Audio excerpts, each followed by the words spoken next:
Conversión AC-AC, control proporcional por retardo de encendido con carga resistivo-capacitiva RC. La figura presenta el circuito a considerar. Este circuito difiere de los considerados para las cargas resistivas o resistivas inductivas, ya que incorpora un sensor para informar sobre la posible tensión en la carga al circuito de generación de la señal de disparo. Esto es necesario porque el componente capacitivo almacena carga y los tiristores solo estarán polarizados en directo, estableciendo la condición necesaria para la conducción cuando la tensión instantánea de la línea AC supere a la acumulada en el condensador de la carga. Formas de onda de interés. En un circuito con carga capacitiva, después del primer semiciclo de operación, el condensador queda cargado con una tensión distinta de cero en el momento que se produce el apagado del tiristor. En estas condiciones, la tensión aplicada al tiristor en el siguiente semiciclo es la diferencia entre el valor instantáneo de la tensión de línea y la tensión almacenada en el condensador. Esto hace que el tiristor alcance la condición necesaria de disparo, estar polarizado en directo, antes de que la tensión de línea sea positiva, lo que, si se dispone del circuito de generación de los pulsos de disparo adecuado, permite encender el tiristor con un ángulo de adelanto respecto al cruce por cero. Este ángulo de adelanto se suele indicar como un ángulo de retraso negativo. Por la misma razón, el tiristor que conduce se apaga naturalmente cuando la tensión instantánea de la línea se hace igual a la tensión almacenada en el condensador de carga, lo que hace que el apagado ocurra antes del cruce por cero del voltaje, en el ángulo de extinción chi, del cual se sabe que chi es menor que pi.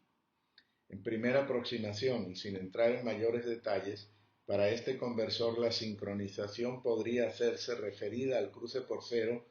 anterior al semiciclo considerado y el intervalo de retardo a medir debería ser pi menos alfa.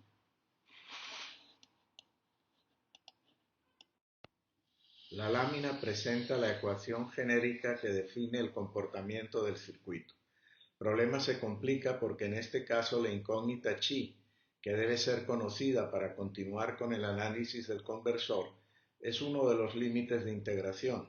y tampoco se conoce el valor de la tensión inicial en el condensador, que es el valor final alcanzado en el intervalo de conducción anterior.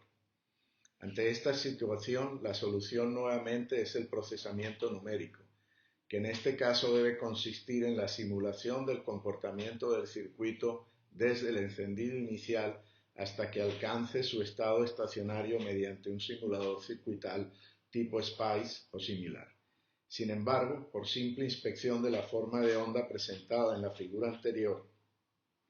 resulta evidente un punto fundamental. La tensión que va a forzar la circulación de corriente va a ser más grande que la tensión de la fuente, dado que el voltaje almacenado en el condensador se va a sumar al voltaje de la fuente en el momento del disparo de los tiristores. Y, lo que es peor, dado que el circuito de carga en teoría no tiene componente inductivo, el DI/dt inicial va a ser muy elevado, ya que la corriente debe pasar de 0 al valor pico en el tiempo de encendido del tiristor, que será como máximo unos 100 o 200 microsegundos.